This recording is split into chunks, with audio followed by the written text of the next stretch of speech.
So today we are at the Springs, and the Springs remind me of giving, which is our fourth principle in the Red Letter Challenge of the things that Jesus invites his followers to practice.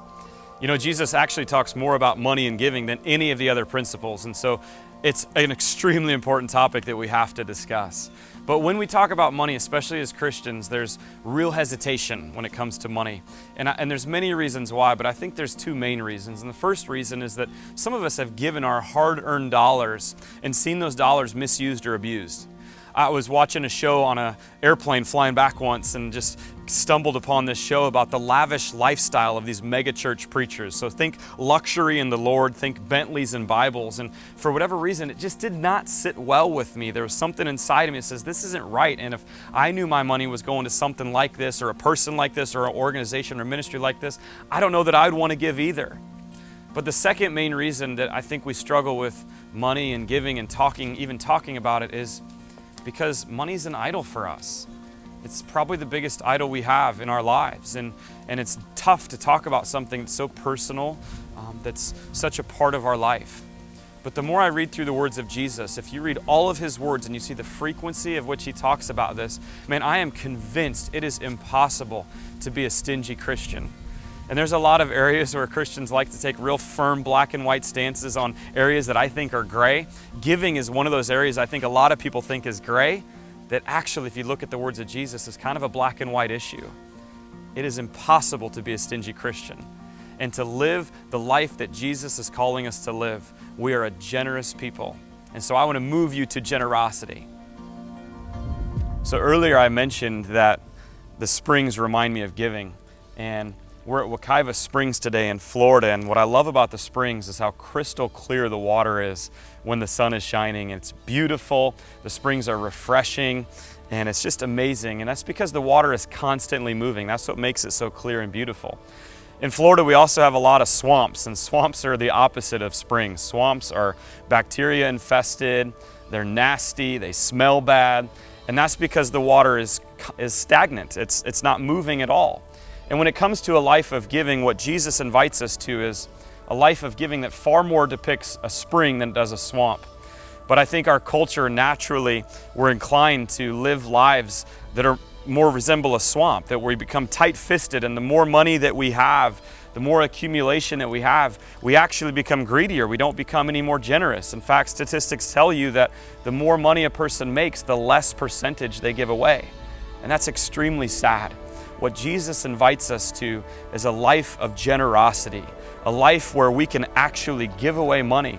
And the cool thing about it is that when we give away our money, it goes places and it does things that we cannot do ourselves. And I believe that every move of God was started by at least one person, if not a group of people, being generous. If we truly want to see God do great things and change the picture we give of who Jesus is, then we must become a generous people. We must give far more like springs than swamps. So all through college and seminary, I kind of fell into a business where I was selling golf head covers.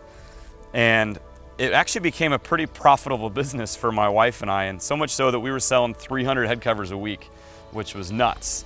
And we always had this dream of planting a church and growing God's kingdom that way. And all of a sudden, this very profitable business comes along. And so we really wrestled, especially at seminary as we got closer to finishing with the master's degree, of what do we want to do? Do we want to keep the business and just do really well and save up and then one day plant a church? Or do we want to plant a church now and give up the business? And actually, it worked out that God allowed us to do a bivocational ministry where, in other words, we had income from the business that would support us while we planted a church. And so it turned out to be a really cool thing, but it was super confusing at the time, I remember. And I don't advise you to do this, by the way, but it's one of the few times in life where I've made a deal with God. I said, okay, God, if you want me to keep this business and plant a church, then I want you to use my business of selling golf head covers. You know the little covers that go over the woods, that business. I want you to use that business to grow your kingdom. And I had no idea how God would do it. So we started meeting in home groups and planting this church in Mount Dora, Florida called The Cross. And we bought a little space that we were going to renovate to worship. And about a couple months away from worshiping together, there was a gentleman that emailed me and said, out of everybody in the world, you've got the only head cover I'm looking for. I remember it was a Cleveland Launcher 15-degree 3-wood head cover. And so I'd love to come pick it up from you. And so I didn't normally do pickups, but for whatever reason, my spirit was telling me, yeah, just have him meet you at the church and you can do it there and it'll be great. And so that's what happened. And he came and he saw we were a new church and he was interested, and so much so that he started coming to the church. And then about 2 months after we started worship, he took me out to lunch and he said, we love what God is doing here at the Cross and we'd love to help get the word out. You're a new church, and my wife and I would love to buy billboards for the church and put them all over town and let people know that the Cross is here. And so I said, man, that's amazing. How cool is that? And so for almost 6 years, we've had billboards in our community up that have been pointing people to come to our church. And what's most important about that is at the church, we point them to Jesus. And as I was reflecting back about this, I was thinking a couple things. Number one, how amazing is it that God actually answered my prayer, that He could turn selling golf head covers into growing His kingdom?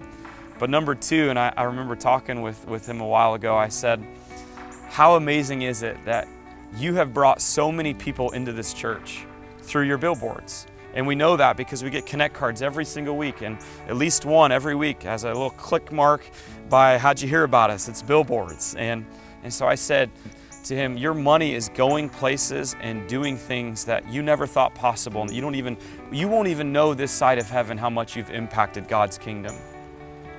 And I think that's true whenever we're generous, whether it's billboards or something else. When we give money to grow God's kingdom, we don't know all that God is up to.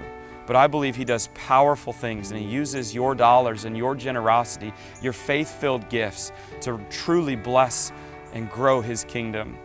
And so God invites you into a life of generosity. Jesus invites you to be not closed fist, but open-handed. He invites you to live a life much more like a spring than a swamp, where your money goes places and it does things. After all, it was Jesus that said, it's far more blessed to give than to receive. I hope that as we've spent a week serving using our hands and feet last week, that now we'll match that with our dollars. I hope that we don't stop short of what Jesus is asking us to do. And I believe that as we become generous, we will change the picture we give of who Jesus is.